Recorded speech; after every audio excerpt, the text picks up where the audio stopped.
Halo semuanya, perkenalkan nama saya Nicholas Delvino, saya dari kelas E, Prodi Ilmu Komunikasi, dan hari ini saya akan menjelaskan tentang sejarah ilmu komunikasi.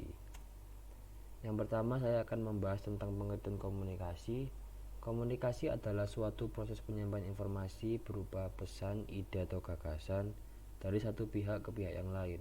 Pada umumnya komunikasi ini dilakukan secara lisan atau verbal yang dapat dimengerti oleh kedua belah pihak. Selanjutnya saya akan membahas tentang sejarah komunikasi. Dimulai pada tahun 1986, Everett M. Rogers ini dalam bukunya yaitu yang berjudul Communication Technology: The New Media in Society yang menyebutkan bahwa sejarah komunikasi diperkirakan dimulai sekitar 35.000 tahun sebelum Masehi, dan pada zaman ini disebut sebagai zaman Cro-Magnon. Eh, dan pada zaman Cro-Magnon ini alat berkomunikasi sepertinya sudah banyak dikenal dikarenakan para ahli prasejarah bisa menemukan lukisan-lukisan dalam gua yang diperkirakan merupakan bukti komunikasi manusia pada zaman tersebut. Selanjutnya, Everett M. Rogers menyatakan bahwa secara perkembangan komunikasi dapat dibagi dalam 4 perubahan. Yang pertama ada era komunikasi tulisan, era komunikasi cetak, era telekomunikasi, dan era komunikasi interaktif. Selanjutnya kita akan membahas mengenai era komunikasi tulisan. Era komunikasi tulisan ini diperkirakan dimulai ketika salah satu bangsa yaitu bangsa Sumeria mulai mengenal kemampuan menulis dalam lembaran tanah liat sekitar 3000 tahun sebelum Masehi, dan bangsa Sumeria ini menulis piktograf atau huruf paku. Selanjutnya pada 2900 tahun sebelum Masehi, bangsa Mesir kuno mulai menulis sebuah tulisan juga, yaitu hieroglif. Hieroglif adalah sistem tulisan formal yang digunakan masyarakat Mesir kuno yang terdiri dari kombinasi elemen logograf dan alfabet. Hieroglif Mesir ini merupakan salah satu sistem penulisan paling tua yang dikenal manusia hingga saat ini. Selanjutnya ada bangsa Cina yang menemukan kertas, tinta, dan alat cetak pres sederhana yang berbahan dasar dari kayu. Selanjutnya ada era komunikasi cetak, dimulai pada tahun 1456 oleh seorang tokoh bernama Gutenberg yang berhasil menemukan alat mesin cetak berbahan dasar metal yang disebut hand press. Pada tahun 1833 terjadi penerbitan surat kabar oleh Penny Press yang dilakukan pertama kali di kota New York Sun. Selanjutnya ada pada tahun 1839 seorang tokoh bernama Daguerre yang menemukan metode fotografi yang praktis untuk surat kabar.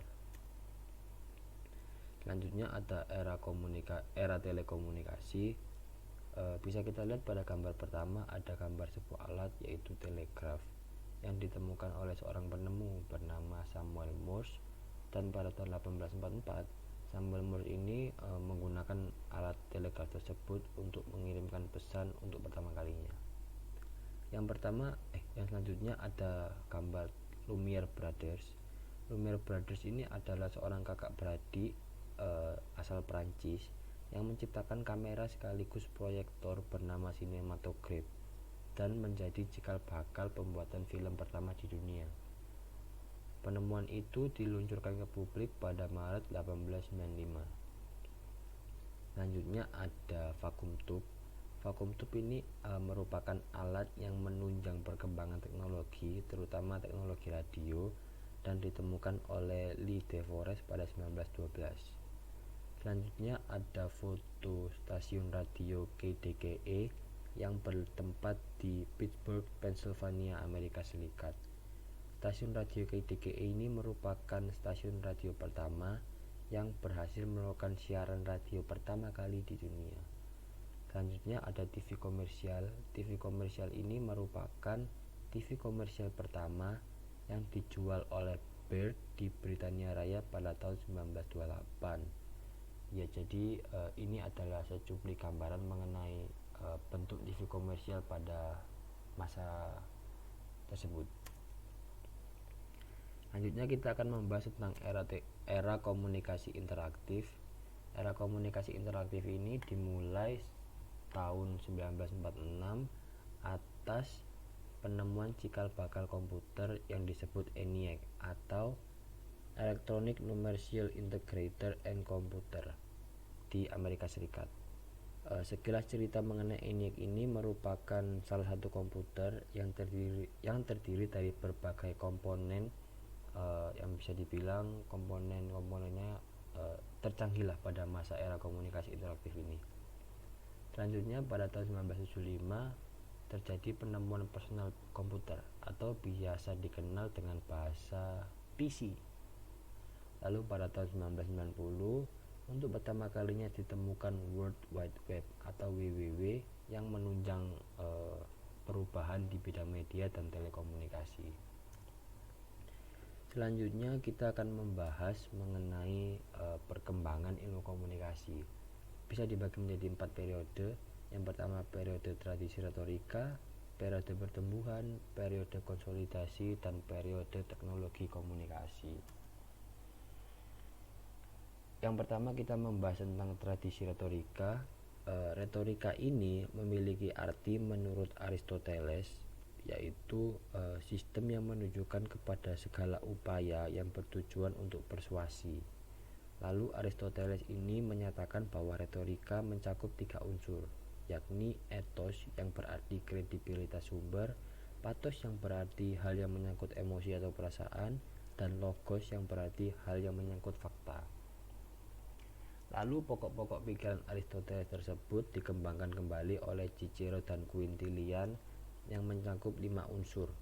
Yang pertama ada inventio, yaitu urutan argumentasi, dispositio yang berarti pengaturan ide, etoquito yang berarti gaya bahasa, memoria yang berarti ingatan, serta pronunciatio yang berarti cara penyampaian pesan.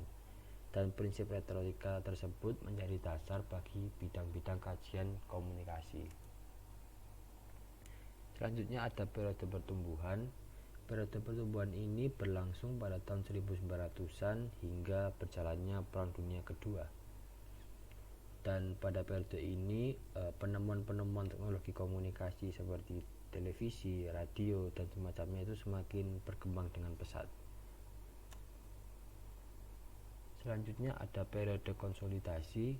Periode konsolidasi ini berlangsung pada masa Perang Dunia II hingga 1960-an. Periode konsolidasi ini disebut sebagai periode konsolidasi karena pada masa ini konsolidasi pendekatan ilmu komunikasi sebagai suatu ilmu pengetahuan sosial yang bersifat multidisipliner atau mencakup berbagai ilmu mulai terjadi.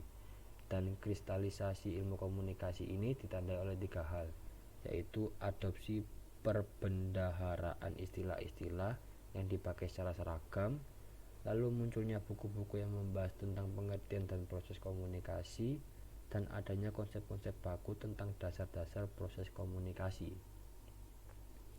Selanjutnya bisa kita lihat gambar-gambar di samping. Kurang lebih ada 7 tokoh yang mempunyai andil besar dalam periode ini, yaitu ada Claude Agnew dan Norbert Wiener sebagai insinyur komunikasi, lalu ada Harold Laswell sebagai ahli ilmu politik, ada Paul F. Lazarfeld sebagai ahli sosiologi, ada Kurt Lewin dan Kurt Hovian sebagai ahli psikologi sosial, dan ada Wilbur Schramm sebagai the founding fathers atau bapak ilmu komunikasi. Selanjutnya kita yang terakhir akan membahas periode teknologi komunikasi.